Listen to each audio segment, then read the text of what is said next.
Martinique, the rest of the Eastern Caribbean, to you wherever you are, those of you here at home, across the region, and other parts of the diaspora, welcome to another episode of Election Watch. It's a platform where we discuss the issues as we head into another election cycle.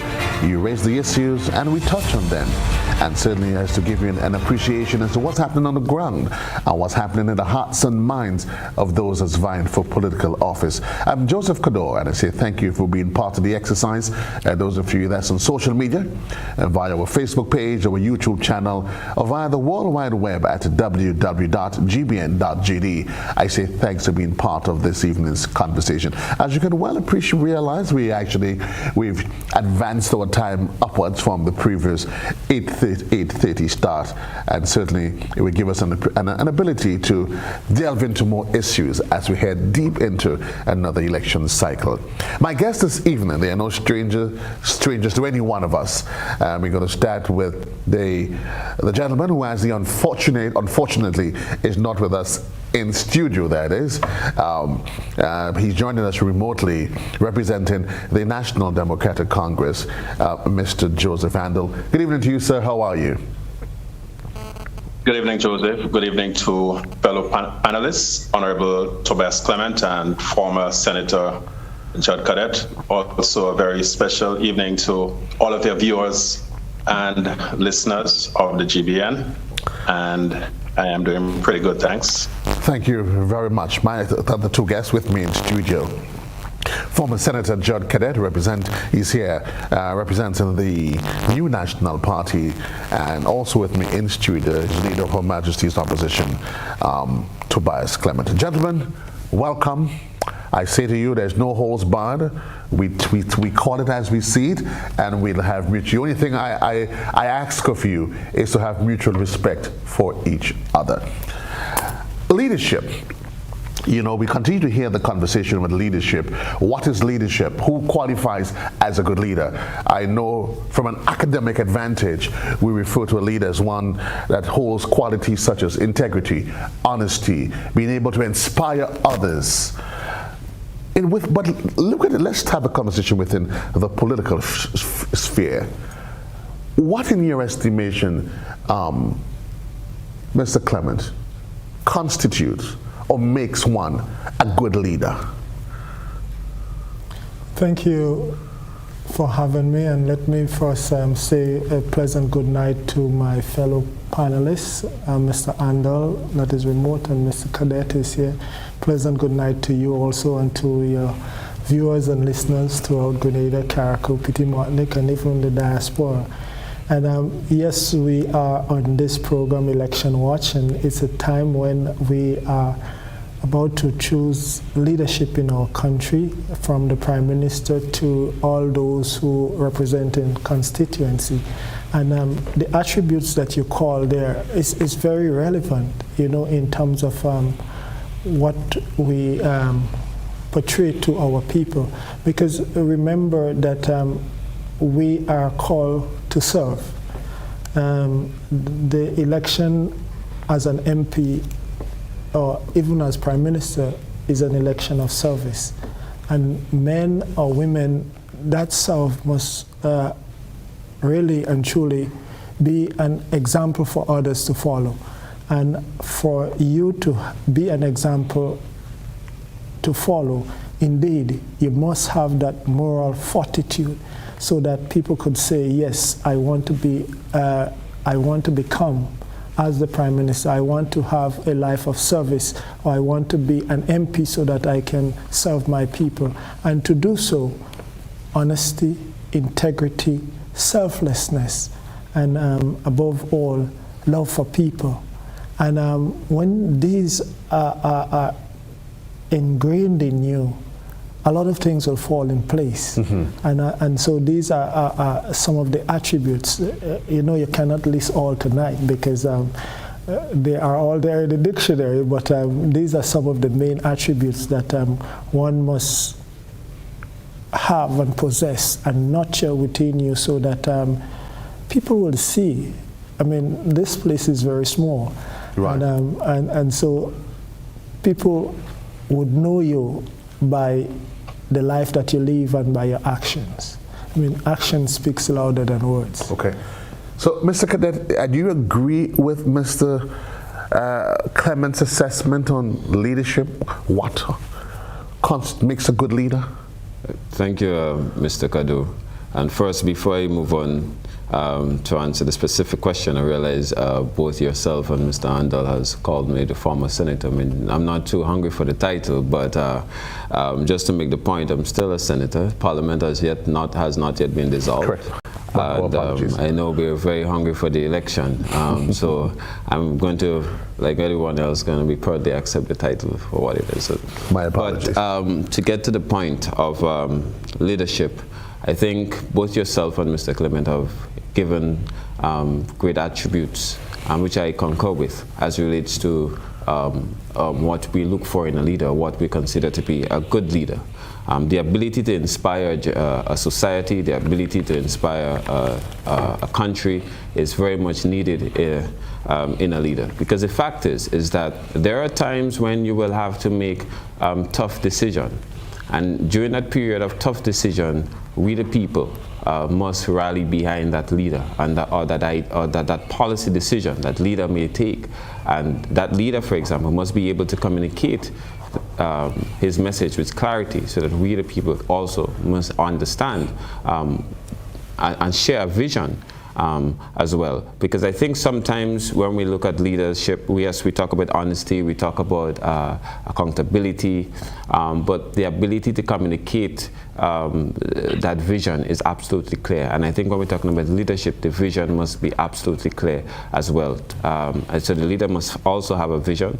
And as Mr. Clement would have said, which I agree with as well, service is an important attribute, to serve the people, because what you have to understand when we're talking about leadership is that we, especially in politics, is that you're representing the interest of the people, and the ability to serve to your fullest capacity, understanding the needs of the society, understanding the needs of the people. And the attribute of love is also important, because through love, these sort of things really will come out in a very genuine. So I fully agree with these attributes. I think when we look at our society, when we look at the Grenada, considering the times that we have gone through, leadership has stood tall.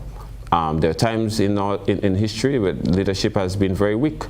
And we have seen that what strong leadership does, when we care for our people, when we love our people, when we dedicate our life to service, what we can accomplish. And I think when I look at leadership, these are the things that I look at. Mr. Andall, I'm going to assume reasonably that you would agree with the sentiments that has been shared by both gentlemen. Yes, and I would like to add a couple of elements to it, please, if you may allow me. First of all, I'd like to apologize to Senator Cadet. I'm not in any particular hurry to strip you of your title. I know that you're a hardworking young man. I know you from many years back, going back to the days of the Knowledge Bowl and so on. So my humblest apologies. And I do concur with the ideas put forward by my two fellow panelists. I must add, however, that one of the key signs of good leadership is the ability of that leader to cultivate new leaders. A true leader is one who is not jealous of his or her power, but one who creates an enabling environment, a nurturing environment, so that new shoots can come forth. Because regardless of how effective a particular leader may be in his or her time, if when the time comes for that leader to depart the stage, we are looking around that person and saying, Lord, who do we turn to? To me, that would be a failure of leadership. Leadership has to be confident in oneself, confident in one's ability, and also confident enough to know that not everyone who shows an inclination or an interest towards leadership must be seen as a threat whose head must be cut off or nipped. So I think this is a very, very important ingredient to leadership. There is another aspect to leadership. There are certain attributes that naturally go with leadership.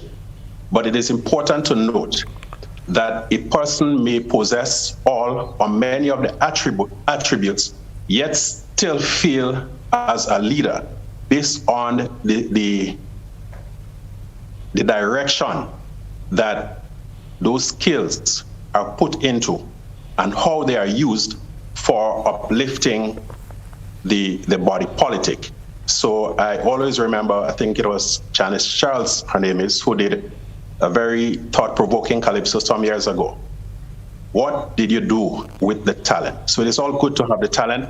What is more important is to channel it in such a way that you not only perpetuate yourself, but you lift those around you so that there must be a level of continuity and solidity in leadership. Let me ask you, Mr. Andall, is there any one specific quality that supersedes the other? You place a great emphasis on that of continuity, which I agree, without any reservation, is an important element to it. But does any one quality supersedes the other? I would say that if I had to pinpoint one single attribute, it must be the one of honesty. If you are saying only what is expedient, you're only saying what you think people want to hear you say, you're using your influence in a very transactional manner, then I believe that you are failing as a leader. You may achieve personal goals and milestones, but if you cannot pull everybody else up around you to buy into the vision without threat, without coercion, without having to offer inducements and so on, then I believe that your leadership is suspect. What is, in your assessment, Mr. Andall, has been the state, and I'm saying the state holistically, of leadership and governance in our country across the political sphere? I believe that we have produced some good individual leaders. We have produced individuals with good leadership traits, although, as I said before, that does not necessarily translate into good leadership per se. But in many ways, we have failed our people. The level of apathy, especially among younger people towards politics, is an indication of the degree of failure that has permeated our society over the years, especially as it regards to politics.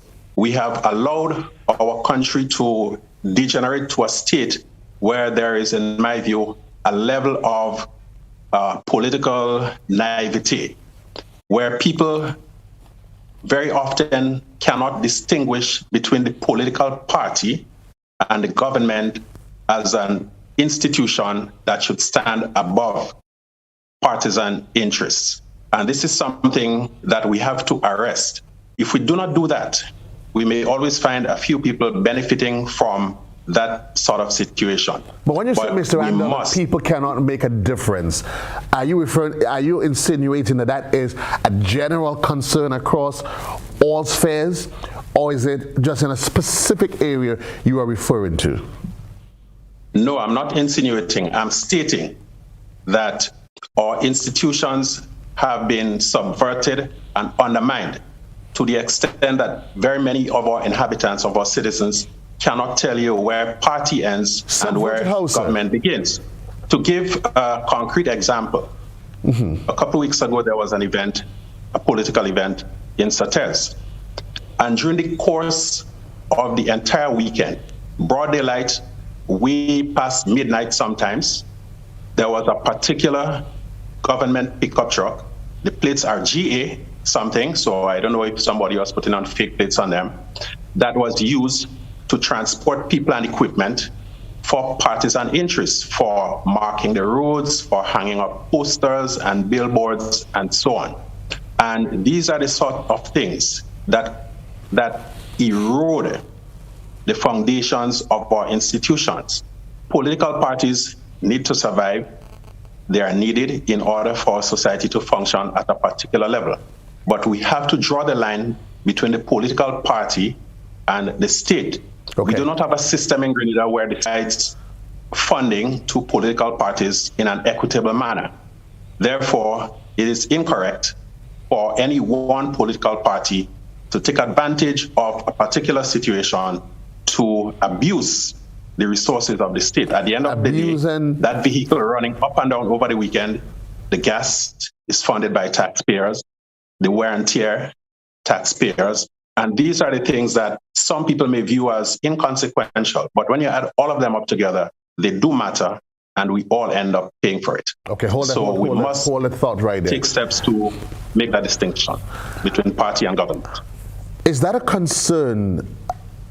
Some of the issues that Mr. Andall raised, Mr. Clement, that seeming gray area, that there's that erosion of that gray area that clearly demarcates party, state, those concerns over what happened, as he's indicated. Are those concerns that you share as well, Mr. Clement? I would hasten to say and to add and maybe even to subtract in some instances when he talk about the erosion of the framework of our governance system in Grenada.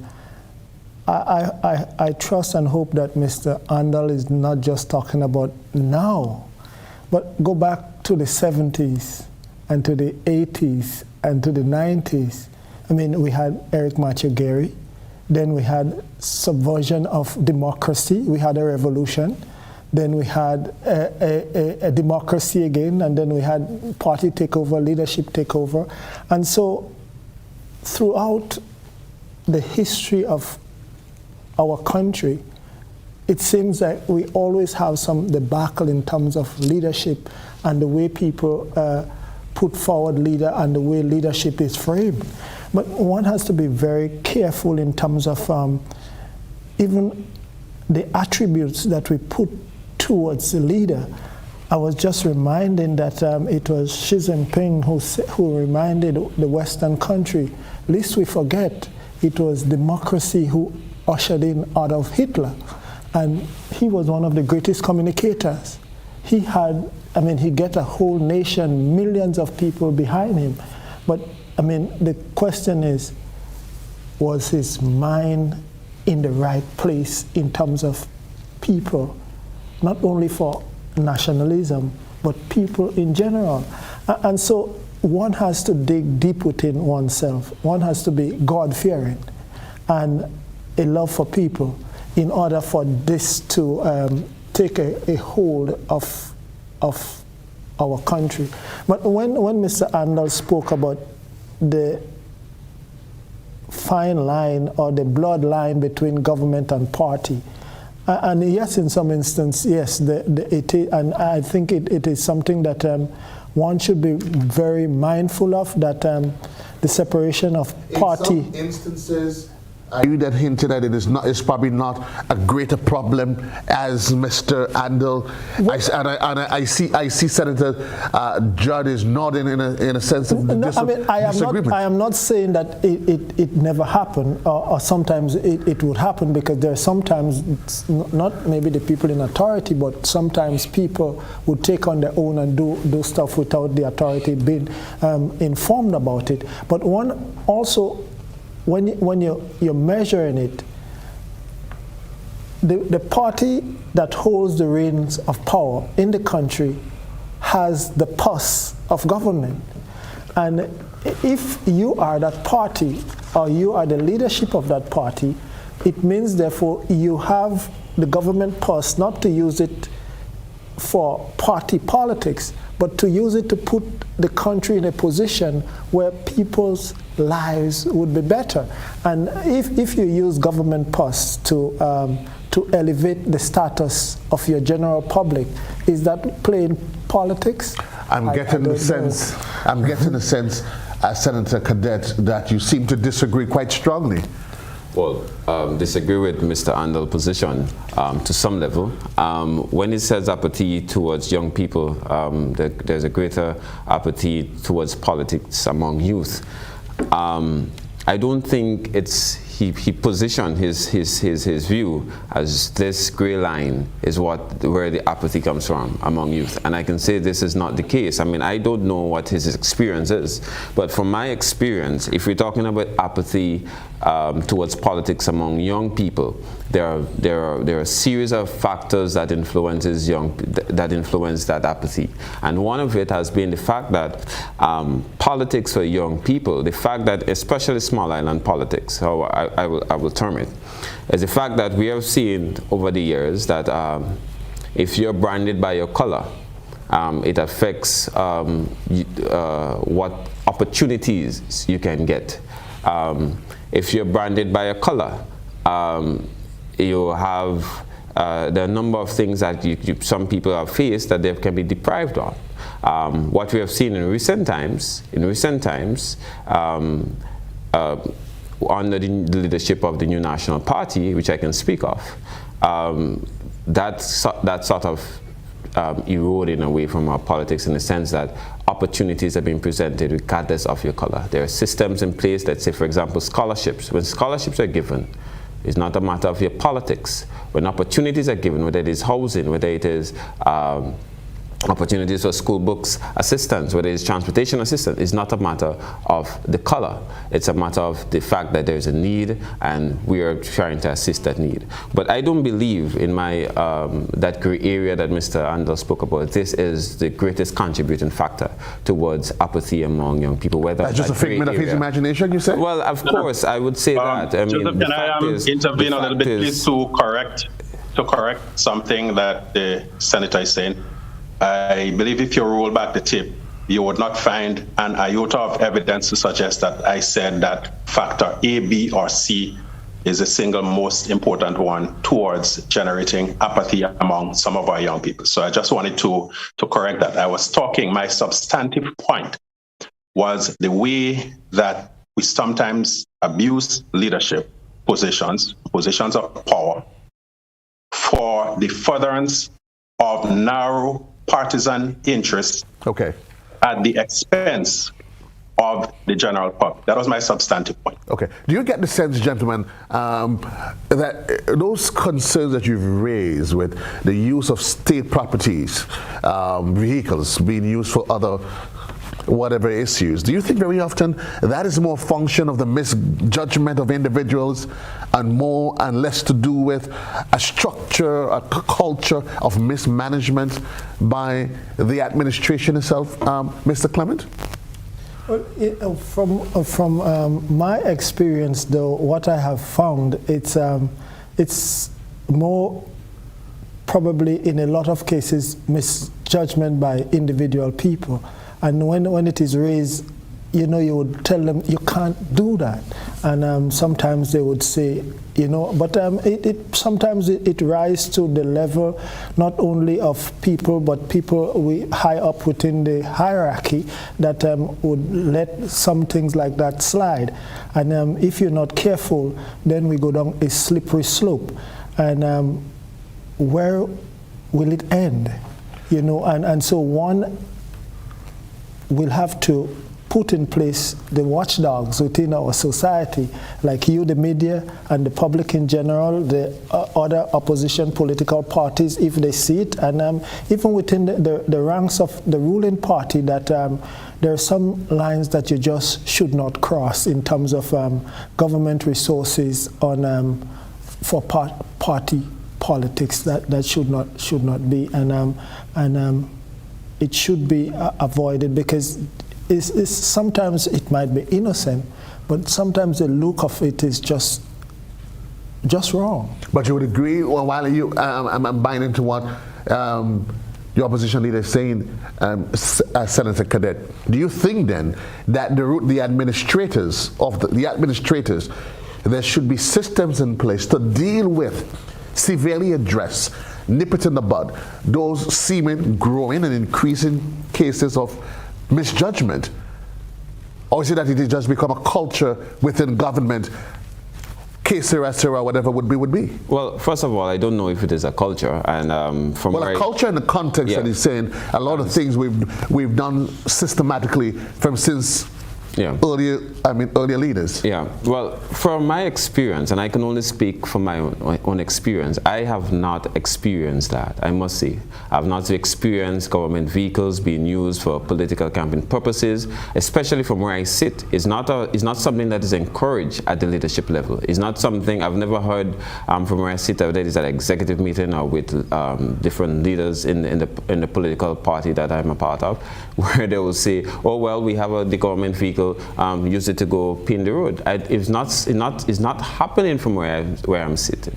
Maybe, as Mr. Clement would have raised, maybe it's a situation that someone maybe was given a task, or maybe they work with the government, and maybe think that they can utilize that resources to come to do the because task. of the culture. And possibly that may be the case, but once the situation is brought forward and is notified, and the individual notified, this situation should be rectified and dealt with. But from where I sit, it's not something that is a culture within an organization, that because you have the resources of the government, that you should abuse the state resources to gain political mileage. This is not what I've experienced from where I sit, and I can tell you that. Well, Senator Judd said he hasn't experienced it. I believe that. So could I just chime in for a moment, please? Just give me one moment, Mr. Andall, Mr. Clement. If my memory serves me right, I remember a few years ago, I think on social media it was out, where one of the drivers of a government vehicle was using it to teach his girlfriend to drive. I think that was all over Grenada at one time. And so the system, like he says, must put measures in place to correct itself when things like that happen. Mr. Andall, I take a quick point from you before we break. Yeah, so I cannot speak about the experiences of others, but I know what I and what hundreds of people in Sates saw over that weekend. But what I wish to assure the Grenadian taxpayers is that an NDC government will not engage in that blatant abuse of your blood, sweat, and tears. People work too hard, are too diligent in the paying of their taxes for us to just look at it in a flippant way and dismiss it. So an NDC government would ensure that there are proper structures and controls in place so that that type of abuse will come to an end. Andall, we cannot tolerate. Mr. Cadore, hold on. But is it something, Mr. Andall, that can easily be removed by just changing of a government? Because I'm getting a sense from you that what is we referring to here, it's something that is endemic. That's what we do. The culture is, it is there, why not use it? Nobody has stopped me in the past. Right. So what I'm saying is that whether it is an entrenched culture or not, we have to stop it at some point in time. And we cannot take the excuse that it is the foot soldiers doing it. The buck stops with leadership. Good? And as I was saying, one of the priorities of an NDC government will be to cut out or to significantly cut back the level of abuse of taxpayers' blood, sweat, and tears. So systems and controls must be put in place. Proper supervision must be the order of the day. There must be people being held accountable. In that way, I just want to make this point, the savings that accrue to the nation can then be diverted.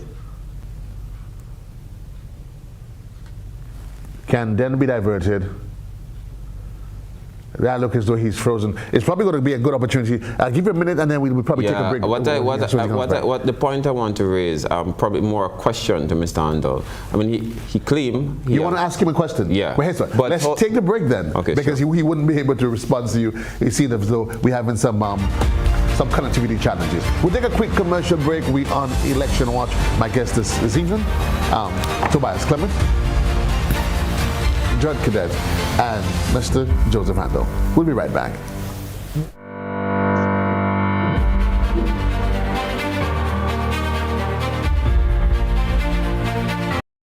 Imagine having the home of your dreams. Imagine investing in that piece of property you can call your own. Imagine finally doing that home improvement project you've always been thinking about.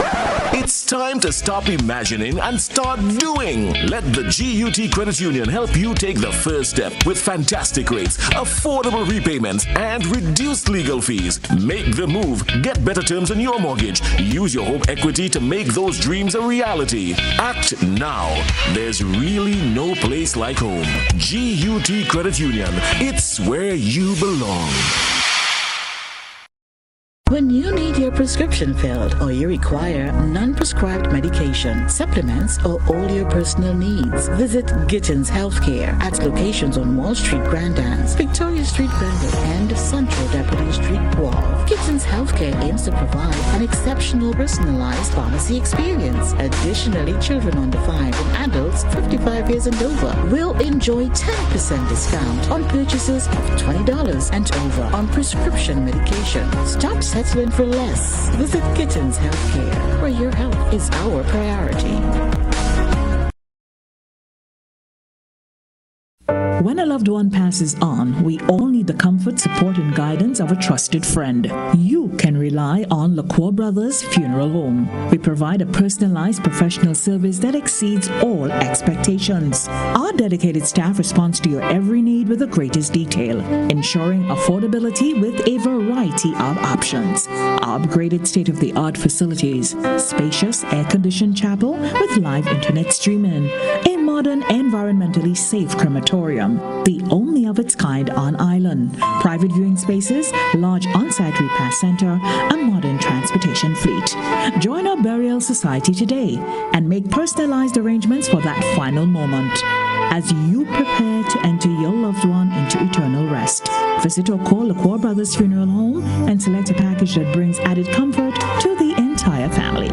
LaCour Brothers Funeral Home and Burial Society, continuing a tradition of excellence.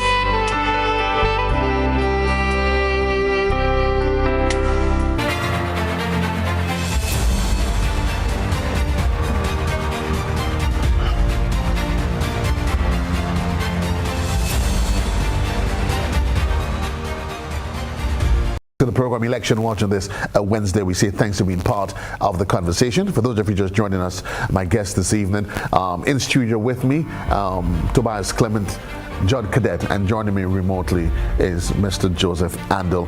We started the conversation on the issue of leadership. What is leadership? And I want to ask you, gentlemen, a bold question, because while we agree academically as to what qualifies, what's the definition of leadership, the question that begs to be asked, though, is does everyone that qualifies academically as a leader, do they, Mr. Cadet, qualify as a politician? Given the notion, the school of thought that politics has a morality of its own, and top of the list of qualities for a good leader is that of integrity, honesty, and a lot of what seemingly seem to become vacant when you get into the political arena. What say you? Well, you see, I believe when it comes to, especially in a democracy, the people will determine the type of leadership that they want. This is not a situation of anyone being imposed on anybody. The people decides whether this individual possesses the attributes that they want in a leader, and they go to the polls and determine that during the period of an election. To me, when we talk about politics as a morality on its own, I think what happens there, we give it a lot of room for debate and discussions that all sort of stuff can happen within that sphere. But really and truly, I would say when it comes to leadership, when it comes to service of people, in a democracy, the people determines who gets the opportunity to serve. And that quality, if the people do not agree with that particular quality that you have, they would not choose you to serve them in that capacity. So we have seen throughout our time where individuals have these defined characteristics, or whether they perceive to have that characteristics of good leaders, and some of them have never sat on the throne. And there are many reasons for that. I mean, We may say honesty is a stronger quality. We may say transparency is a stronger quality. But also when dealing with politics, it's about service to people. And if an individual, despite possessing these qualities, some of them may not be able to service the needs of the people, then the question is, would people continue to serve? Would people continue to elect them into office? And that's sometimes where it becomes that line, where the people has to make the determination of who do I elect. And when it comes down to issues that matters to them most, they will make that decision during the day of an election. Mr. Clement? My thoughts in terms of leadership and the coming to be of leadership in our country, I go back to our history. And if you go back to our history and you look at the leaders that have emerged over the years, from Sir Eric Matthew Gary, Herbert Blaise, Maurice Bishop, Nicholas Brathwaite, George Brizan, Ben Jones, Dr. Mitchell, Tillman Thomas, and you ask what do they have in common, and you would see that the service to the nation and the service to people. I mean, you go back to Sir Eric Matthew, and he was involved in the labor movement and in service to people so that can make their lives better. H.A. Blaise too spent time in Aruba, came back and service to people. Dr. Mitchell, Maurice Bishop, in terms of his service to people, people today still speak to his pro bono case for people. He never got anything from his law practice because it was service to people. Then you had Dr. Mitchell that came in and again as a Minister of Works and served again service to people. Nicholas Brathwaite, I mean, you can't contest a George Brizan. And these are the kind of service and qualities that you must foster so that people can gravitate towards you, because so you would not agree with the school of thought that seems to suggest that we've had a shortage of we have a leadership crisis on our hands in Grenada. No, I will not agree with that. In that, for instance, we have good sons and daughters, qualified sons and daughters. Some of them would never come forward to be in politics, but and some of them would never want to take the reign because of all different machinations in terms of being there. Because the truth about it is, never think that the leadership journey of Grenada or any country is a walk in the park. It's not. It's a heavy, I wouldn't want to say burden, task that you must carry. And you're satisfied that the leaders that has governed this country from then to now, they have delivered on the objectives and the realities of what our current construct needs? I would not say that they have delivered, but in the construct of our country, I do believe they might have all tried their best, given what the circumstances that they have. They've tried their best. When you look back at each of them individually, time and circumstances sometimes determine, because in a lot of the cases, leadership will come and leadership would go. And can any one of them that pass can say, I am satisfied that I have done this for my country? There is always one other level that you can take it. Right. And, can you attain that level of euphoria within yourself to say that I have put my country there where it was? I think all the leaders in the past would have wanted to see Grenada maybe a first world country, but we're not there as yet. It's a struggle. That is what I'm saying. We are not there as yet. Mr. Andall, I mean, have our leaders then and now, have we realized the best that we can out of them, or have they just taken us for a ride and left us into 2022 after 40 years of independence? They've left us out in the park to dry. Well, I think that the true verdict is somewhere between those two extremes. And everyone, regardless of how terrible a leader he or she is perceived to be, by virtue of having occupied the position over a period of time, would have done some good, would have left some form of positivity legacy-wise. However, considering the size of our country, considering the position we occupy relative to the other OECS countries, and in particular relative to the Windward Island countries in the 60s and 70s and so on, have we got as far as we could, given circumstances, given resources, or have we underachieved? And I want to suggest that while acknowledging that every leader we have had so far has made his mark, they have all been met, so I'd have to be politically correct with this one, yeah? I still believe that we are a far cry from where we could have been, considering the level of human resource at our disposal, considering when you compare Grenada, for example, with Barbados, and you look at the natural endowment of Grenada as opposed to that of Barbados, and you see that Barbados scores consistently high on Human Development Index. But you look at Grenada and you see that the poverty rate has ballooned from about 32% just a few short years ago to about 40%. I do not think that we can be satisfied. I think we'll be only conning ourselves if we lead ourselves to believe that that is the best we could have achieved over that period of time. And again, in spite of having each made their mark, there leaves quite a lot to be desired. I agree with Mr. Clement that leadership or leading a country, especially in times of crisis, is not necessarily a walk in the park. However, the type of leadership you have would spur you to look for the best among us and the best in us to lift us all, or as many of us as possible, together. And you're not satisfied that it has been done aggressively over the years. And I'm assuming that I believe that. Yes, I'm not satisfied, and I believe that there are some. I'm assuming, though, too, sir, that indictment would fall at the feet of the National Democratic Congress as well. To an extent, but let us put in a caveat here.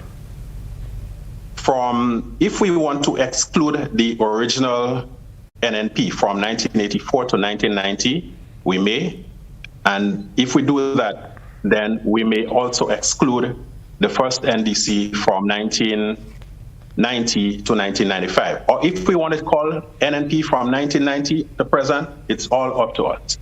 But we must be clear on one thing. We must be clear that in spite of Grenada having produced a relatively long list of prime ministers, there is no other prime minister that served for more than 5 years except the incumbent. So naturally, by virtue of his long service, some good would have accrued. But if we want to say hip, hip, hip, hooray for the good, we must not selectively cherry pick or gloss over the negatives. Yep. So while this is not a blame pointing exercise on my part, I do believe that we have to try to be as objective and as open as possible. We have to try to take up the partisan lens and acknowledge that everyone has fallen short in different ways. All parties, all individuals have their defects. That is just par for the course with human beings. But I cannot say in good conscience that I am satisfied that given the talent at our disposal, given the resources we have, comparing us to our neighbors, cannot say that I'm satisfied that we have got the best out of Grenada over the past 30 or 40 years. Okay. There is leadership, and in that curve, there's the issue of governance, which you cannot separate. Now, the great Bertrand Russell, writer, educator, philosopher, he said, the problem of government is twofold. The problem of government is twofold. From the point of view of the government, the problem is to secure acquiescence from the governed. He says, from the point of view of the governed, the problem is to make government take account not only of his own interests, but also the interests of those over whom they have power. He further goes on to say, if either of those problems are solved, then no problem arises. But when neither is solved, revolution is normally the response. It's twofold, Mr. Clement. Well, you spoke of the writer as if he is the author and finisher of politics, but I say no. I mean, we talk about, you see, and this is where sometimes we get the thing mixed up, in that we look at government in terms of having power over people. But the question, the fundamental question always goes back to, we were elected to have power over people or elected to serve? Well, no, don't mix it wrong. He says the issue is twofold.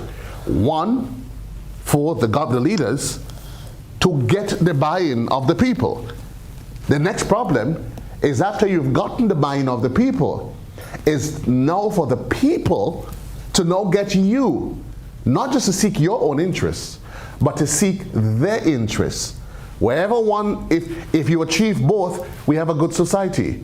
If anyone fails, then we have a problem. But I would not say if we fail, you talk about revolution. No, and revolution, yes, a change. Well, in the sense that we live in a democracy. That's a point. And that is when we say the pen is mightier than the bullet. So if and when the time comes, everyone in Grenada, Carriacou, and Petit Martinique that is eligible will have to make a judgment as towards the service that they have gotten, and whether it be good or whether it be evil in terms of how they want to go forward, if they want to go forward with the status quo or if they want to go forward with a new party in government, and they would have to make that judgment as to, because at the end of the day, election will be held. You say election watch, we're still about constitutionally a year away. I mean, but people would have to make that judgment, and I do believe that judgment will be made, because we are living in perilous times. I hear Mr. Andall spoke about the poverty level and what have you, and over the last 2 or 3 years, we have a pandemic, we have a war that is being fought, and we saw the cost of goods and services skyrocketing. And so the big issue today, not only in Grenada, but in the G7, in America, in everywhere, is the cost of living. And people trying to make two ends meet. And so... But that's not a concern that has surfaced just because within the last 2 years, no, Mr. Clement. It has not, but then it might be deepening.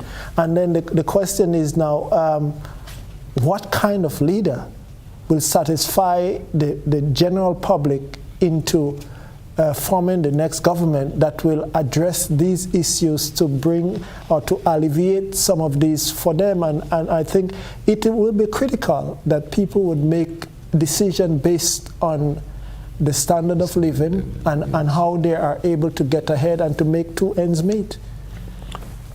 Judd?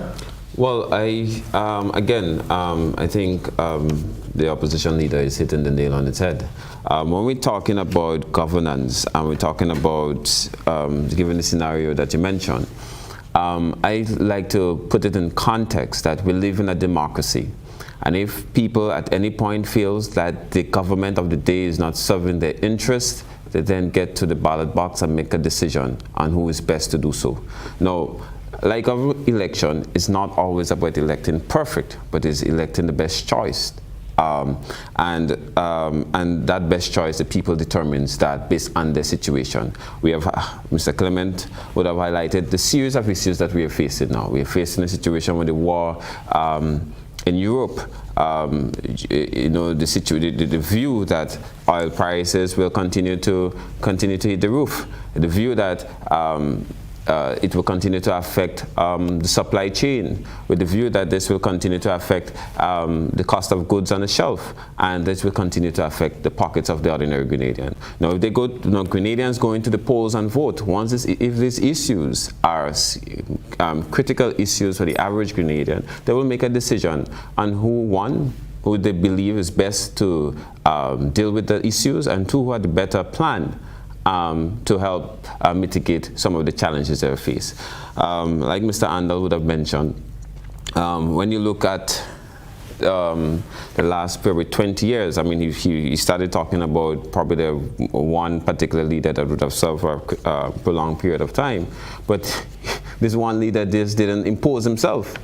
The Grenadian people elected him several times, and the reason that they've done that, there have times they've voted him out of office and voted him back into office. And the reason why, because they believe at that time the alternative, which they have probably elected, didn't serve their interest. And they believe at another time that he's the best to lead at the time. And this is why when we're talking about governance and we're talking about leadership, we cannot look at it in an abstract sense, like people are imposing themselves on people. But I also look at it from the fact that these are leaders that have been elected. People are going to the polls and voting for the particular. But you sometimes get the sense, though, and we keep talking about democracy, gentlemen. And Mr. Andall, you can also weigh in on this. But sometimes you get the sense that democracy as it is has become subverted, that there are players out there, and very often you see that even politicians who seem very often, you hear, not to recognize that the wheel of power is not in their hands, but in fact it is the masses. But very often you get a sense that they pay very little respect to the masses. Only when the election comes around that they remember that is the people that actually has the power. What say you? You see what happened, Joseph and fellow panelists, listeners, viewers, is that over the years, the attainment and preservation of power, that has become the singular focus of some politicians. And I think there was a German sociologist from some years ago, a guy named Robert Michels or Michaels, who spoke about the iron law of oligarchy, which in essence says that when any group gets a taste of power and stays there for a particular period of time, the main focus tends to be perpetuating that group in power. And therefore, all sorts of machinations will be used. The question is the public good being best served? And we can take all sorts of simplistic explanations and views of it.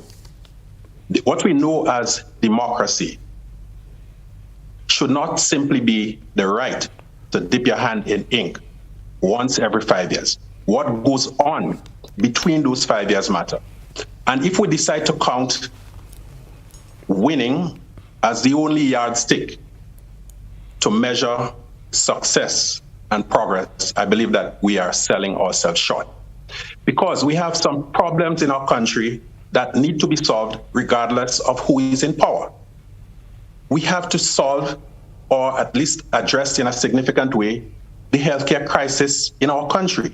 We have to look at the fact that we have one single radiologist in the entire country, so that during the COVID epidemic, we had to house COVID patients with everybody else, in spite of a very good and workable suggestion that they be separated. But we have a duly elected government. How do we account for the fact that there is not a dentist in Petit Martinique, that the health center in Montreat was allowed to deteriorate, that 20 and 30 years ago, women were able to give birth at the Sotels Health Complex? They can no longer do that. But 2-3 weeks ago, a young woman got bitten by a dog in High Street. After 5, the complex is closed in Sotels. How can we reconcile those types of things with a billboard costing over $300,000? And then we turn around and say, it is the people's will. Yes, it is the people's will. But we must not accept mediocrity. Whoever does it must be called upon to account for it. We must not flippantly decide that one I gentleman... totally agree with Mr. Andall that we must not accept mediocrity. And when these issues and have been... Hold on, please. May I please be allowed to finish, Senator Cadet?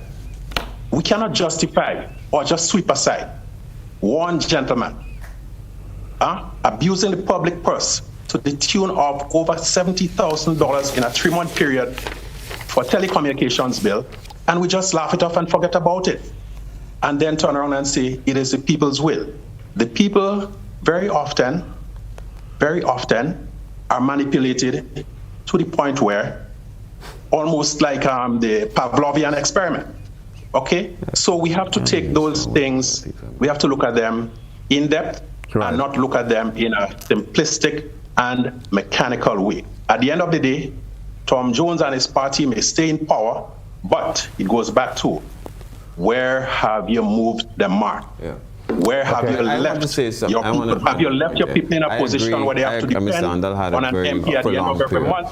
Okay. If I still in our gas, or they have the means to do it by themselves. Okay, thank you, Mr. Andall. I accept Mr. Andall's position that we must not accept mediocrity. And hence, when in 2008 to 2013, when people believed that it was mediocrity they were getting, when they believed that the salary was not being paid on time, when unemployment was a serious issue among youths, especially in the range of over 40%, when the fact that our national debt was being ballooned, the people could not have accepted that, and therefore in 2013 they voted a government that they voted a party into government that they believe would do a better job.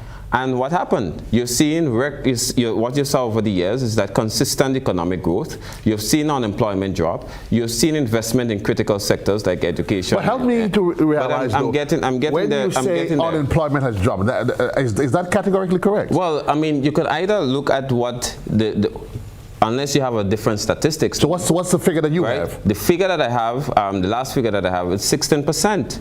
So if how much percent? 16%. If you disagree with that, then you need to challenge that with actual stats. Last week while I was here, I pulled up a report, the Borgen report, which pulls figures from the World Bank and the UN, which showed that the unemployment rate in Grenada, unemployment rate was close to between 35 to 40%. But did you look at the time in which they would have done the statistics? That report came out in 2001. Because the last report we have, the last report is 16%, and that numbers you can challenge that with the Ministry of Finance. Right? So I'm saying that to say, I mean, we can always quote statistics. Mr. Andall just said 40% in poverty. Where did he get that statistics from? When the last report showed that we've seen a decrease in our poverty from 40% to 32%, right? So people can create what figure they want in their head to suit their narrative. But the fact that I'm trying to say, when we're talking about mediocrity, when we're talking about serving the people's interest, the people decides that based on what they have experienced. And if they experience that a team, organization is serving the interest, then they will elect that organization. If they believe an organization do not serve the interest, they will not elect that organization. And that is precisely the point that I want to make. Mr. Joseph, I did not want to get into the politics so much tonight. Well, I do apologize. You picked the wrong night and place. Yes, I just figured that Mr. Andall just stepped on my corn a little bit. You see, the world know, the country know that my hometown really is Petimotnik. I have lived in both Petimotnik and Carriacou because I have family in both. I heard Mr. Andall mention there is not a dentist placed in Petimotnik or stationed in Petimotnik. Throughout my life, my young life up until now, there was never a time when a dentist was stationed in Petimotnik. Just as there was never a time when a doctor was stationed in Petimotnik. My question is, I mean, we have to do what is economically feasible. Is it economically feasible to have a lone dentist stationed in Petimotnik or a lone doctor stationed in Petimotnik? I think Petimotnik has a clinic, a health care facility. There is a nurse that is stationed there, and from every week, every Wednesday or so, or every couple of weeks the dentist would come up from time to time, but we have to start thinking about the politics in politics real, and what is I mean, whatever government goes or whatever government comes, will you promise to put a dentist in Pitimonik? But is there a need for one? Well, that is the question. But I'm asking you, don't you think as society what was done before, the dentist and the doctor will come on a weekly basis and time to time, but don't tell me that there is a dentist not stationed in Pitimonik. It's not economically feasible to do so. I mean, how many people? I did a graduation in Pitimonik school a couple of years ago, and the numbers for the school there was like 56.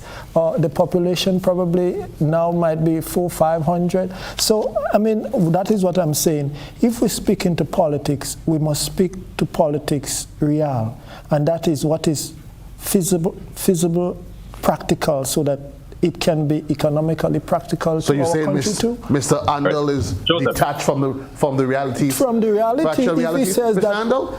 Right. Joseph, yes, may I chime in, please? Everything must be taken in a context. We talk about making hard-nosed economic decisions, and of course, that is something that every government, every organization, every family has to deal with. We have to look at available resources. We have to look at priorities. We have to look at opportunity cost. There is no denying that. But I would like to find out, and I'm asking this rhetorically, nobody has to answer it. What is the cost of suffering? What is the cost of a human life? Let me digress a little bit. Liat, loss-making from inception. Do you decide to keep Liat in the sky solely from the point of view of the bottom line? Or is there some other benefit, tangible or otherwise, that accrues to the people getting the service that the cold economic facts will not be sufficient to justify the decision? What profit, financial profit, does a country gain from a library? What profit do our schools, our primary and secondary schools generate? What do they generate? So the context in which I made that was quite clear. The context is that government finds time to squander people's hard-earned tax dollars, while at the same time, crying needs of the people go unmet. And that is why I pointed to Barbados, that has left us behind in spite of being woefully endowed with natural resources compared to us. So this is a context in which I am speaking. And sometimes we use examples to illustrate a point. Everything does not have to be taken literally. Yeah? We sometimes have to go outside of something to find an example to make it more vivid. Okay. More realistic in the eyes of the viewer, in the ears of the listener. Okay. Gentlemen, let's take a look at, as recent as last week, we saw protest action on those streets that was specific to the incident of the young Belle that was killed by the Coast Guard. The week before, there was protest action in Grove over the issue of what's happening in fisheries. Now, very often within societies, when you see these sort of protest action, it's normally an indicator that all is not well. There's frustration. People, they have issues, that unresolved issues. What we saw there, these incidents, the two incidents, are these just one-off occurrences? Or do you get the sense, Mr. Cadet, as young people, that there's something deeper that's bellowing and welling up in our young people? When you hear them make statements that we're going to take Coast Guard in a sort of militant, forceful way, is there something sinister out there that we're not addressing? No, I didn't get that sentiment, as there are some undercurrent that we're not paying attention to. I think the protest was quite clear. There was a situation that happened, and the people wanted justice, and they wanted it in a very swift manner. whether that for us or for the Justice Department, we have to ensure that justice is served, and I think this is the best that they can do, is ensure that it's served and see as much as possible how this can be done in the swiftest possible time. Now, the thing about this is sometimes we may have a perceived view of things and we may want an action in a particular way, but like everything else, there needs to be a correct format, a correct way things need to be done, and we have to allow things sometimes to go through its channel. But protest action, sometimes I think we make this seems as if like there is some big undercurrent and people upset with the government, but we have to realize that again we live in a democracy and people must be given the opportunity to voice their opinion. And note, I didn't say they're upset with the government. No, I said they may have frustrations. But I'm also making it as well, making the point of what some other utterances were. And we have to realize that people must be given the opportunity to voice their opinions, whether it is on peaceful protest actions, whether it is Facebook voicing their opinion. They must be given the opportunity to share their opinion and demanding what they want. And sometimes this is one way in which the message do get across, and action is taken. And nothing is wrong with that. Nothing is wrong with protest. No, I wasn't asking if it is wrong, but I think I agreed upon that. You say there's no underlying cause. As far as I see it, I mean, I've known some of these young people. There are no underlying undercurrents there. If there's an issue, something happened, a young man died. They believe that they want justice now, and they want it done in a particular way, and they're demanding that. But you would have to agree, though, as I get to you, Mr. Clement, that the issue of the individuals, of a person or individuals meeting their demise at the hand of law enforcement, it has been a conversational point in recent times, though. Hence, you could reasonably understand where the frustration is coming from.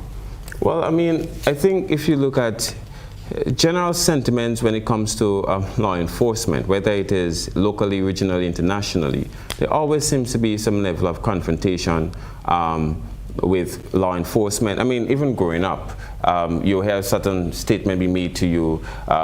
Even if you wanted to be a police, people will say certain things to you. And I think sometimes some of it are not in the case of confrontation from the point of view that people naturally hate police officers or law enforcement officials. Is the fact that you always have that contention from the view that some people have some cultural view on law enforcement officials. So I think from my standpoint, as I said, there's no undercurrent. Once there's an issue and people believe that, hey, I believe I need an action, and they don't believe that that action is being done swift enough or quick enough, as what happened in Guelph with the fishermen. Some of them believe that it was they've been asking for things, it didn't happen as swift enough, so they decide to take to the street. But nothing is wrong with what they're doing. Mr. Clement, undercurrent, you say? Let me first, at this point, you raised the issue that the young man lost his life, and my sympathies goes out to his family and friends, and to all the people that have felt slighted in that regards. I come from a generation that we have lost a lot of our family members also by accidents on the sea. I remember I mentioned that I come from Pitimotnik. My father, my grandfather, my cousins in boat accident. You know, I think up until recently, one of my cousins passed away. And then just before that, another one, because boat ran into another. You could remember a few years ago, Piccadilly and Fortress had an accident between Trinidad and Grenada. My grandfather was the captain there. He lost his life there. And so anytime a life is lost by those means, you know, there are many fingers to be pointed. But let us look first at the investigation and let the investigation be carried out. So no, I'm not asking, don't get me wrong. Yeah. I'm not here to determine what justice, how that pans out.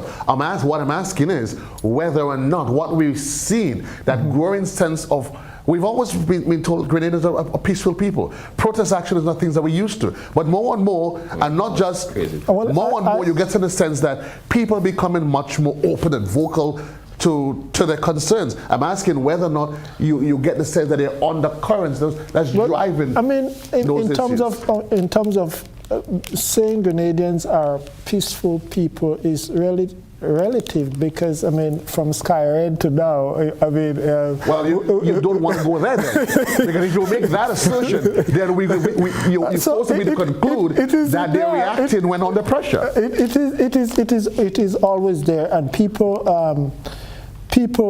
want justice, and justice must not only be seen to be served, but justice must be served. And I think sometimes we must be reminded always that yes, there could be another side to us Grenadians. That when under pressure, say. Well, there is always another because that's side. Historically, what has happened to us Grenadians. That and if the red flags are there and the warning signs are there, then what we'll have to do, take heed and bring justice to people. Take heed, Mr. Andall.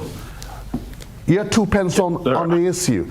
Undercurrents, or is this just emotion just hitting the roof in the immediate?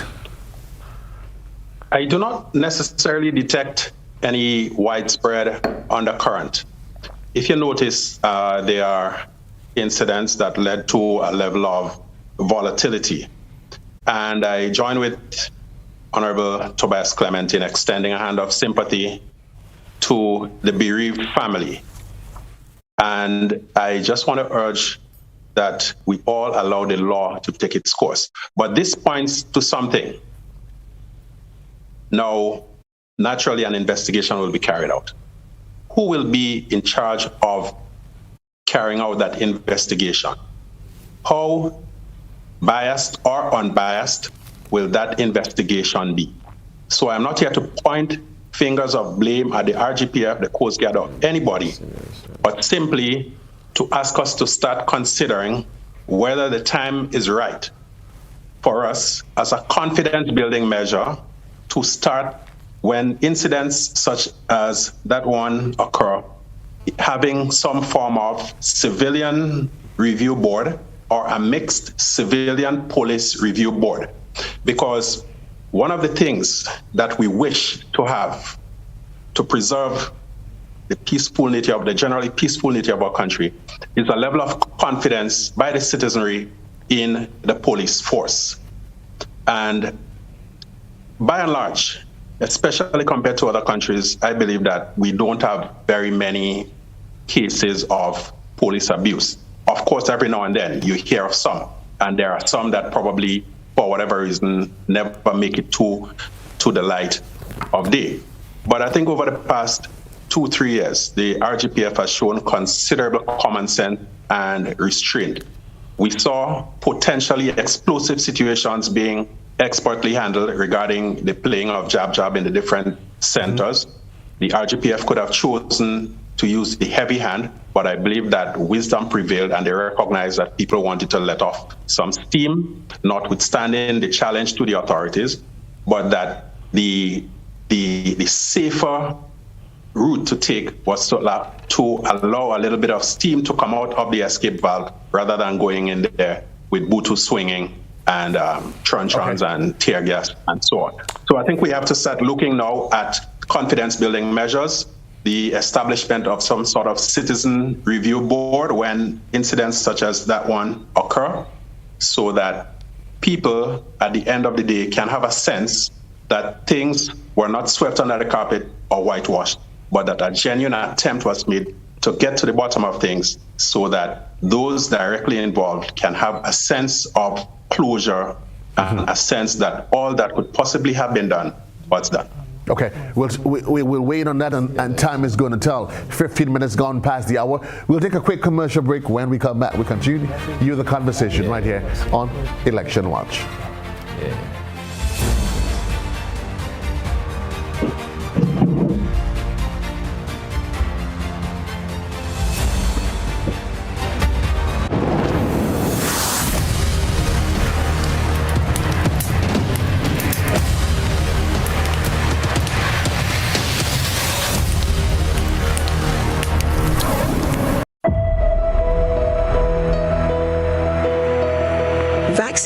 protect you and they protect me.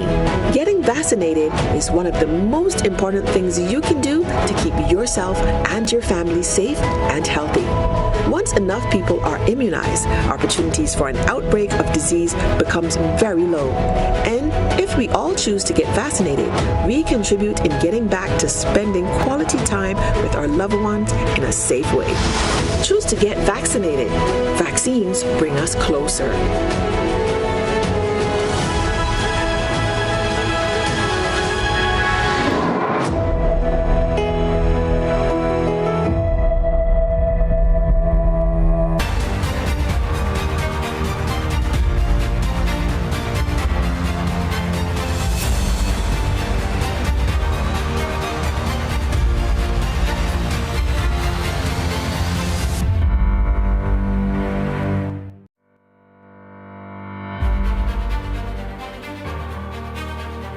My guest, in case you were just joining us, Honorable Tobias Clement, leader of the opposition, Senator Judd Cadet, and Mr. Joseph Andall, representing the National Democratic Congress. The question, we talked about continuum of government. And certainly we know that government, it evolves, things evolves when you're in there. And we've seen you, Mr. Clement, your role as an MP and the capacity in which you served, it has evolved in the last 5 years. From sitting with the ruling administration, we saw you moved over to become the leader of Her Majesty's opposition. And some have questioned, though, where to from here for you? In terms of you wanting to serve the Grenadian people? That question is a very deep question. It's a very loaded one too. In that, I think looking back from whence I came and where I am now, it's just always been a life of service. I mean, started in Petit Martinique as a youth at Carriacou. Again, both schools in Petit Martinique, Carriacou. I kept close company with HA, Hubbard Blaze that is, and been involved in NNP politics from since a youth to now. And gone into academia. I go through the whole ringers, taught at Hillsborough Secondary School, and then back in Grenada here as a demonstrator instructor at St. George's University. But I have always been interested in looking at people's development, especially young people's development. And today I can look back at my life as to the amount of people that I have influenced in terms of the development. Even in terms of service, I've always said that in my years of service. But I'm referring to service as you could well imagine, as an service MP, as a politician. Right. If I am able to lift the community up through advocating with government to lift it up a little bit and the lives of people a little bit, then I would say that my service and my work was well done. Is St. George's Northeast a different place now than whence I met it? Yes, it is a different place. A lot of people I have seen. Different, good or bad different? Good difference. Can be rather good difference. Good difference. In that, for instance, I spent the first 5 years, and you ask the people to judge you, and then went back to the poll and get another 5 years. If the people that are made to make a judgment then did not give you that nod, then you know that maybe along that line you have faltered. And so did you deceive the people, Mr. In the context that if the people gave you a mandate to serve under one administration, but you then made the decision to... No, I would not say deceive the people, in that you have to look at democracy, and I see democracy as in Grenada, it is fledgling, it is growing, and I do believe one must stick to the principle in terms of governance, in terms of what you believe, and stand up for something, otherwise you would fall for nothing. And so when the time came that myself and the political leader had major differences in terms of governance, then maybe we could not have stood on the same platform. So is issue is just about yourself and the political leader having that variation, or is that you hinting to us that there's some governance issues that you do not particularly agree with? Governance issue, and that stems from how the whole constitution and the constituency offices and so forth is been governed in terms of the MP's office, and we could not maybe see common ground on that. But on the other hand, if you talk about democracy, there is always a room for service in terms of checks and balances.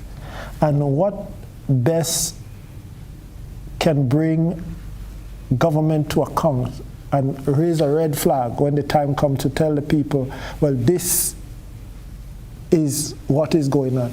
I mean, we have had 3 occasions when the New National Party won 15 seats completely in Grenada.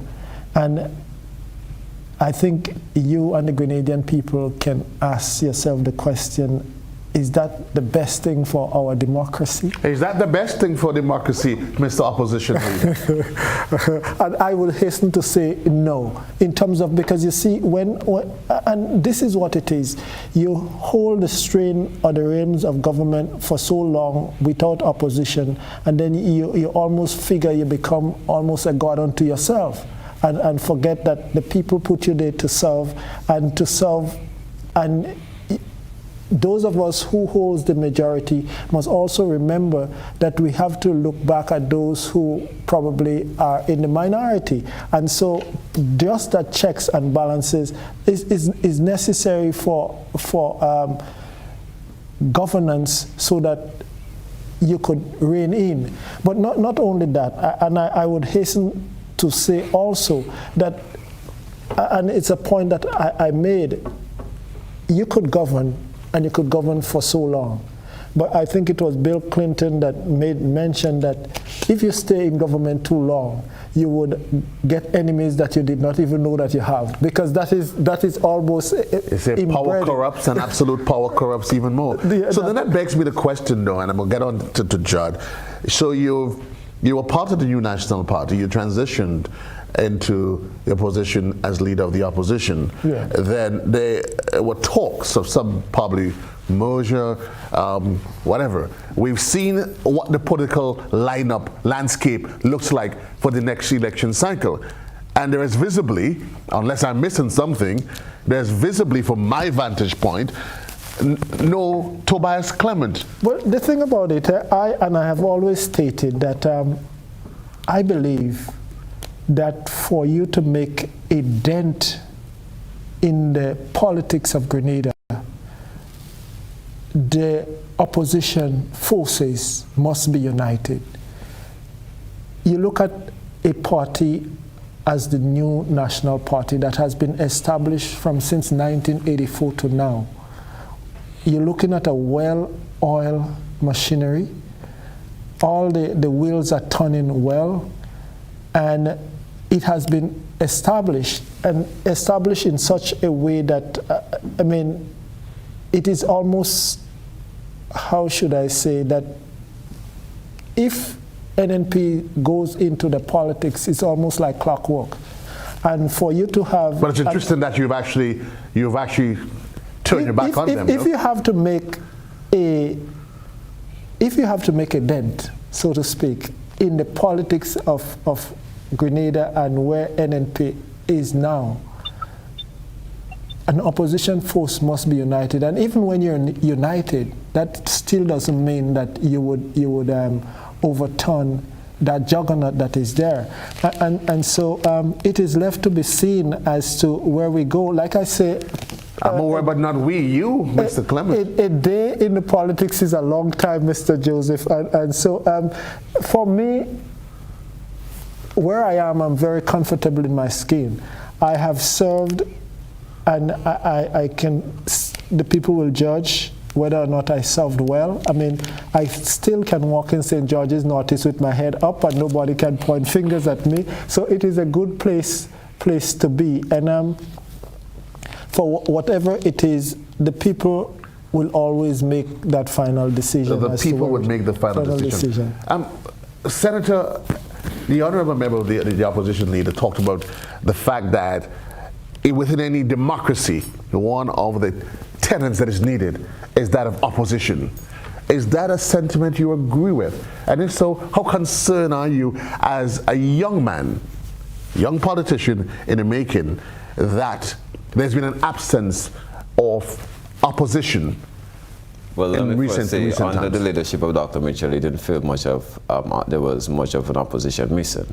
I don't know if there will be a time in history under next leadership where we will yearn for a serious opposition. But I'm saying under the context but I understand, I'm getting to the point, yes, but I'm saying currently it didn't feel that we have missed an opposition. I mean, Toby has done what he has to do in the House, but generally we didn't feel like we needed, let's say, an NDC or a TGM in the House, because it didn't feel like it. Nobody to keep checks and balances, you say. I'm not saying like the people did that. The people, when there were things that they weren't happy with, you notice that people stood up and they said, they made the point, and the government listened. But let me make my point that in a first-past-the-post system, when you're putting up 15 candidates, there's a possibility that you can win all. Mm-hmm. That's the, I mean, I'm not putting up 15 seats, 15 candidates and saying, well, 10 gonna be mine and 5 gonna be yours. I'm going with the intention to win all the seats, and the possibility exists that that can happen. Mm-hmm. And this is what happened on 3 occasions.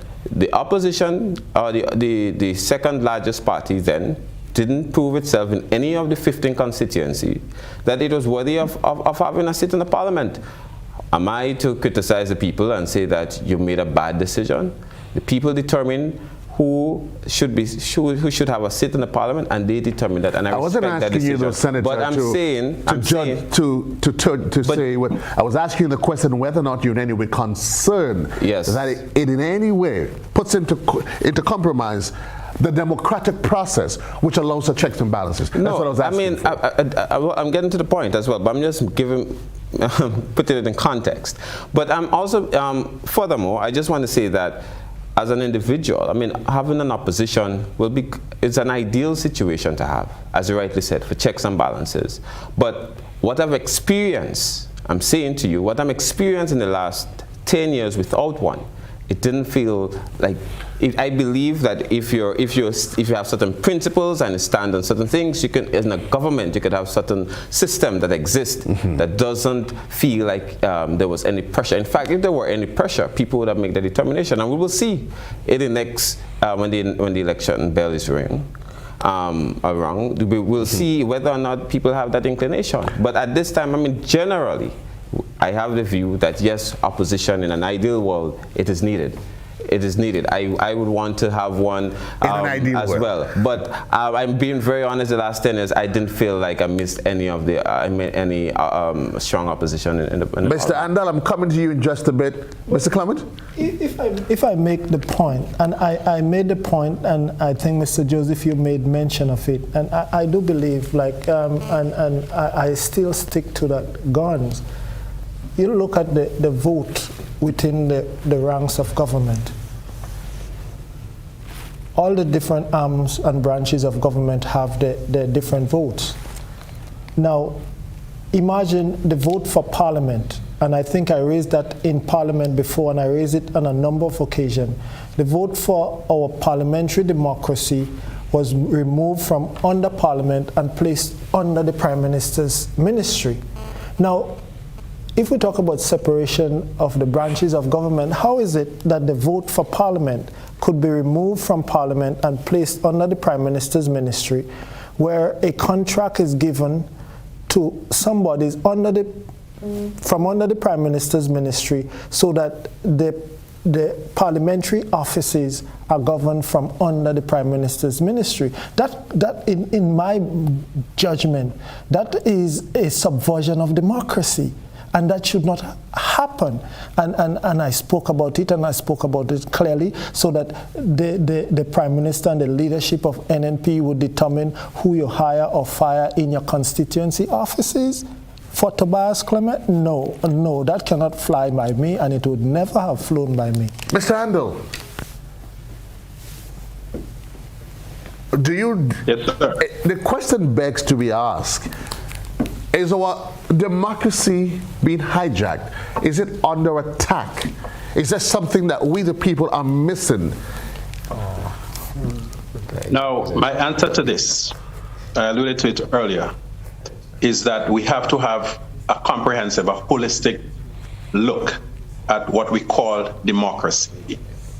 To me, as important as it is to go out once every 5 years and cast a mark against the name of a candidate, what is equally, if not more crucial, is what transpires in the period between elections. Theoretically, the people are supposed to be the masters, and the MPs are supposed to be the employees. But the system has been subverted to such an extent where people very often feel powerless. People in the Grenadian context have been made to become dependent on politicians. Let us look at the school books program, for example, and I was happy to hear Senator Cadet mention it a while ago. You have a situation now where books are distributed on a so-called needs base.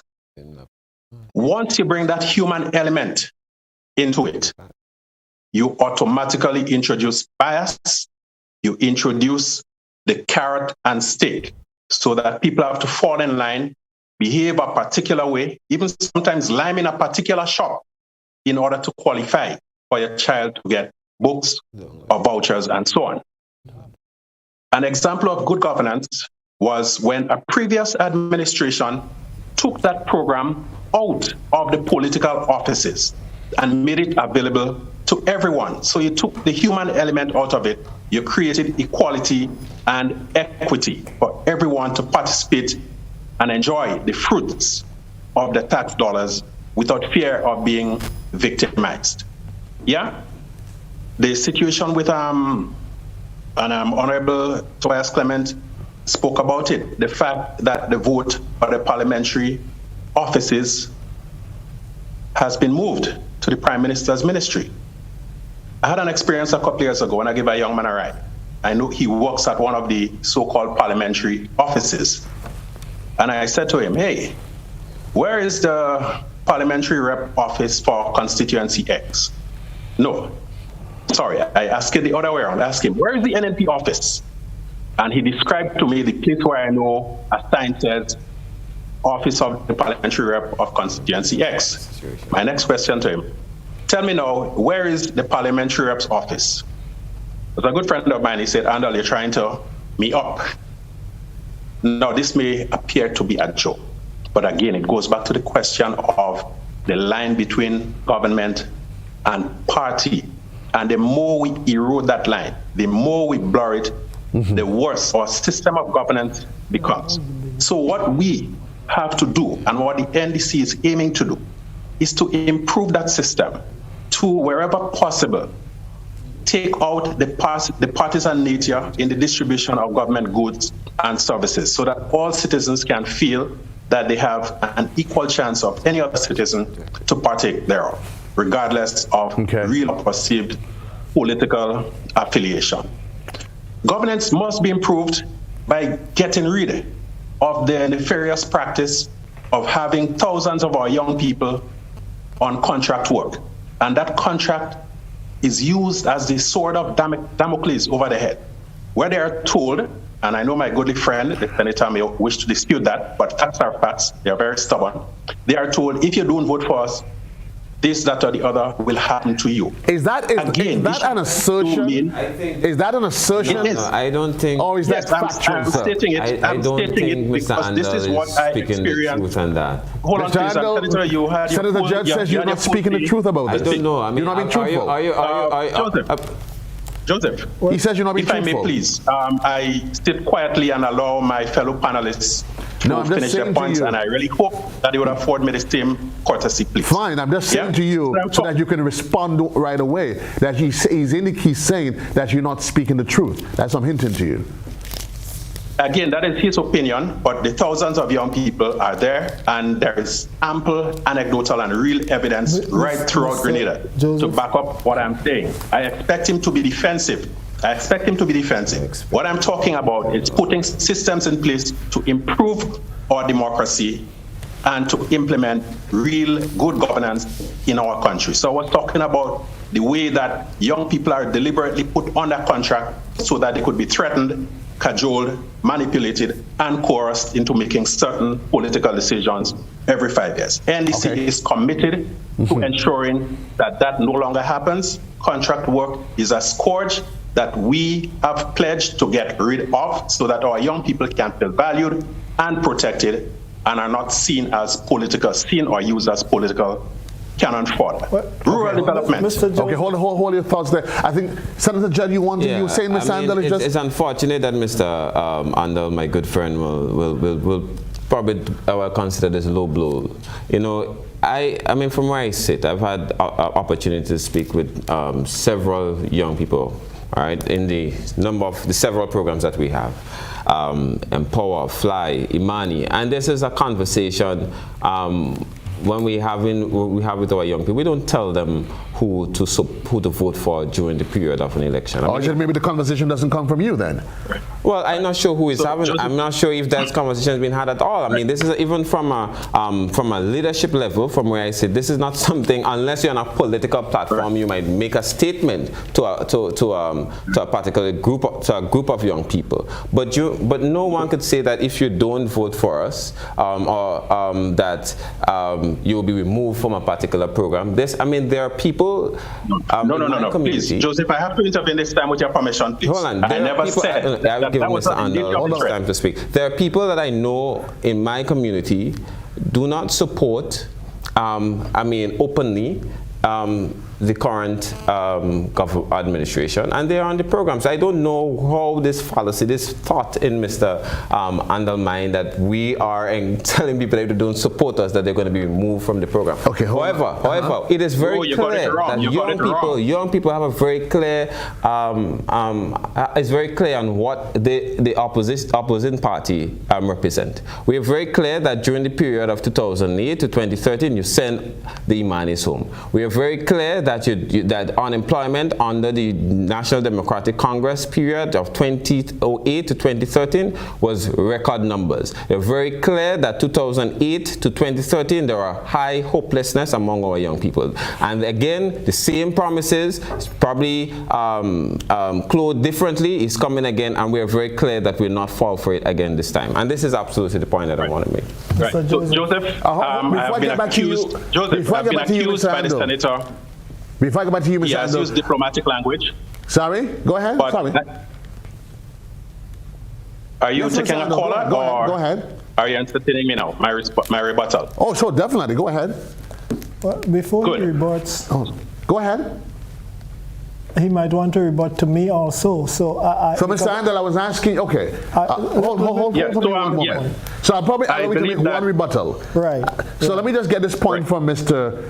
Clement, and I'll allow you to respond to both of them. No, I think Mr. Andall paint with a broad brush when he said that people are coerced into voting for, because I have done 3 elections with the New National Party, and I can look at 2013, 2018, the last 2 elections, and you could go throughout St. George's Northeast, and I have never put an ultimatum to any young people or to any old people or to anybody I mean, you put out your cause, but never an ultimatum. Okay.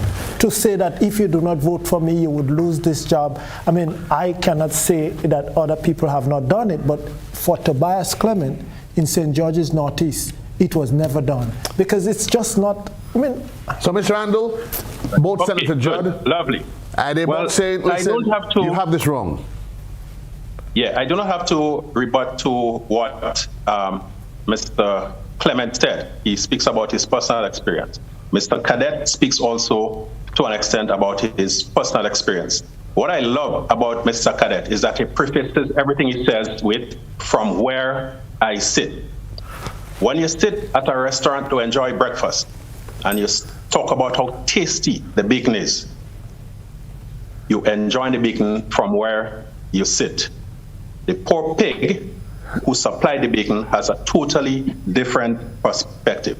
And Senator Cadet, I think you misheard me. I never said what you alluded to. What I said is that young people are told that if they do not support the ruling party and the ruling party loses the election, that they would be sent home. Now, I was very happy to hear you dig up that old, they sent home the Imani's card, because I have something for you. It is quite true that the Imani program as it existed then was scrapped. Now, the political wisdom of that might be debated. However, I am sure you know, Senator Cadet, that that program was replaced with another program aimed at uplifting young people. And in fact, it was aptly named the Youth Upliftment Program.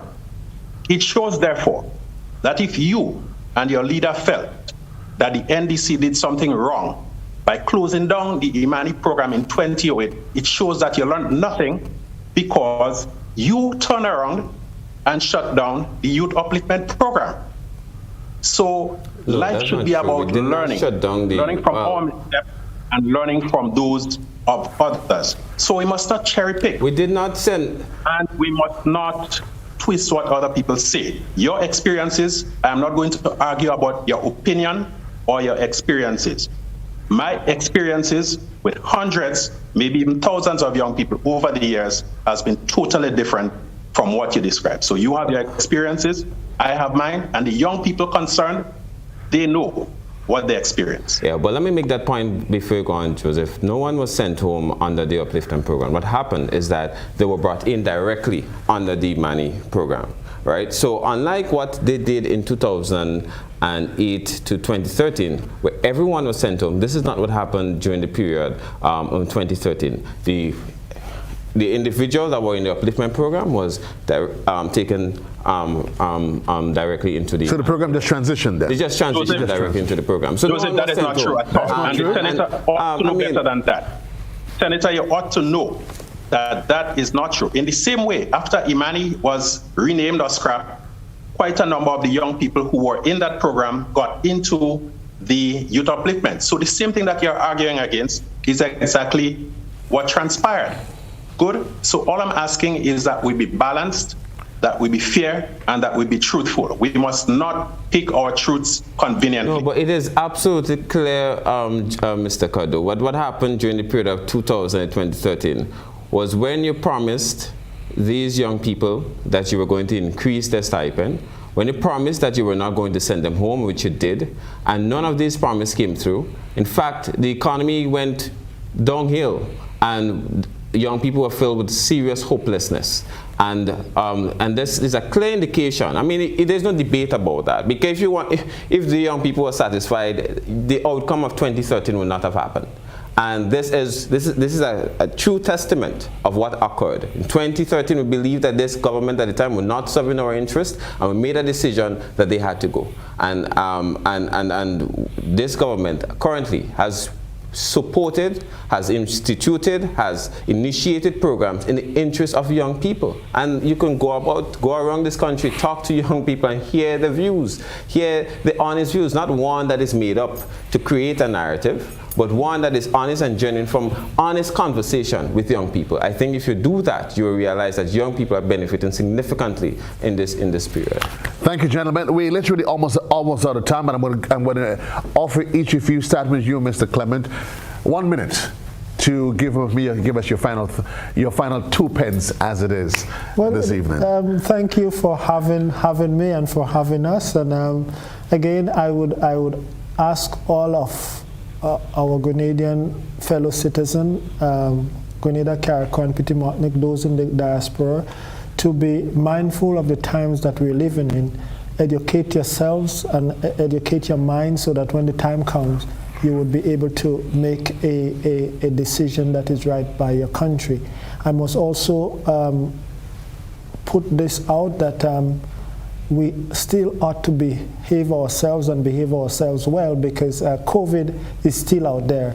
And so to protect yourself and your family should be paramount in your mind. So whatever you do, do it with such temperance that you do not bring any viral activity home to your family, friends, and neighbors, and be your brother's keeper. Thank you, and God bless you all. Senator? Thank you for the opportunity, Mr. Cadore. I just want to say that now, as you know, we're heading to an election. I think constitutionally due, we have approximately 12 months. And I want to encourage people to listen and know who were there for you during the rough period. We have went through a pandemic. It was a very gruesome period. Some of us have lost our families, close friends, neighbors. And there were a government that were there that cared for you, cared for your interests, a government that ensured that no one was left behind. The business people weren't left behind, the young people weren't left behind, our bus conductors weren't left behind. We ensured that we protected and cared for them. And this was no easy feat. While others sat there, some criticized and didn't provide no form of support, not even encouraging people to be safe during the rough period. And I want to say that now is a time that you will hear a lot of promises, and some people are being very idealistic, which is probably good, but there are reality that we have to confront, and that reality we know what it is, and that reality people must accept that they need to be real with us and not just selling promises. I consider this period, a lot of people is whooping, and you know what happened when you're playing cricket and it's just starting to whoop? This means desperation. And I am saying this to say that we must not fall for that period of desperation by some. At this point in time, you need a government that will ensure that they keep the country afloat, a government that will protect our workers, a government that will protect our youth, a government that will protect our seniors, ensure that there are jobs available for all, and ensure that opportunities are dispersed in the fairest way for all Grenadians. And I think, in my opinion, from what I've encountered, that the new National Party has best served this country. And that's why, I mean, you will agree that this government has served us well during this period of time. And I want to say that now that we move into the carnival season, I want to encourage all to be safe, encourage the young people to be wise with your decision, be responsible with your decision, and I hope that you will have a safe and a very fun-filled carnival. Thank you, Senator. Mr. Andall? Thank you very much to you, Joseph, and to the GBN for extending this gracious invitation. Thank you also to those of you who followed live, online, and otherwise. There's just a couple things I wish to stress on.